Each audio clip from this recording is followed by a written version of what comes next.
Thank you for being a Patreon member. Today I'm going to show you about my tomato patch.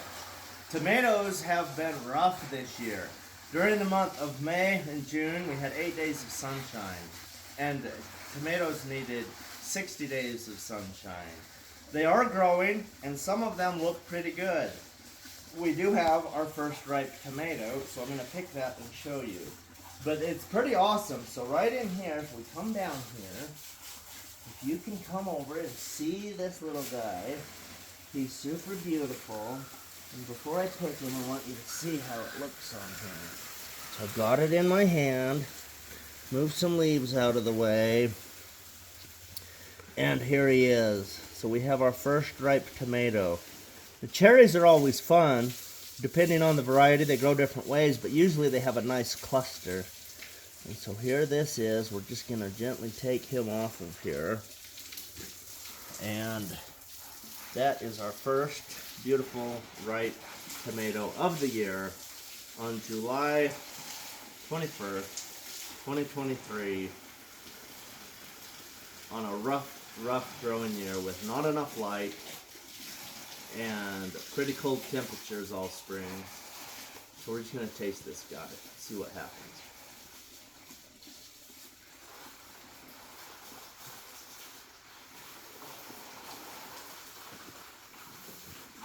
Okay, it was sweet, it was tomatoey, it was delightful. That's a good one.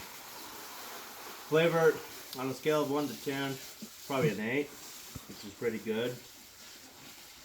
Sometimes your very first tomatoes are not as flavorful as ones that come on later. So we will want to remember. But we want to mark this plant and remember it for seed saving purposes. So this plant gave us a good quality tomato before the others. So I know which plant it is. It's right here.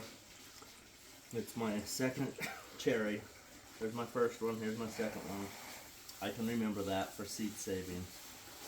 But let's look at some more tomatoes here real quick. So the cherries are right there, and then we get into some other varieties. We have several heirlooms in here. I'm not a fan of technical heirloom varieties because they don't produce as many tomatoes as some of your other open pollinated ones. But if we look right here, you can move this. You can see that this leaf is very large. It's a big leaf. This is a healthy plant. It's doing very good. Behind this leaf, we have a really nice several clusters of large tomatoes that are growing in here. And so, you know, this plant is producing a lot. We have 1, 2, 3, 4, 5, 6, 7, 8, 9, 10, 11, 12, 13, 14, 15, 16, 17.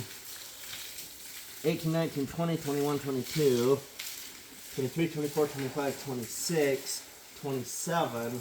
27 green fruits on this plant, probably more because I didn't really dig in and count. But we have, and it's still blooming. You can see the blossoms up here. It's blooming, it's thriving, it's doing very good. So if this has fantastic flavor, that is a good plant with good genetics that we want to keep. We could easily get 8 to 10 times that many tomatoes off of this plant right here. So we want to know what variety is that. If I did my job right when I planted, then there will be a tag in the ground, and let's look and see if we can find it.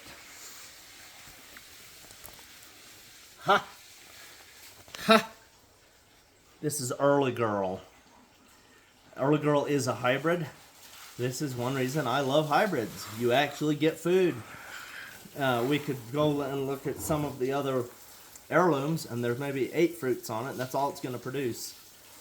Quite often with an heirloom, because they are not adapted to your climate.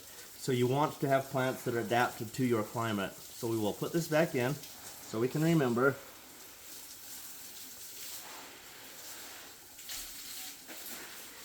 Okay, there we go. Now, if you were doing a breeding project and you really wanted to make sure that you know exactly what these are, you need to have a map written on a paper or in a computer so you know which plant was which, and you can count and you can figure that out.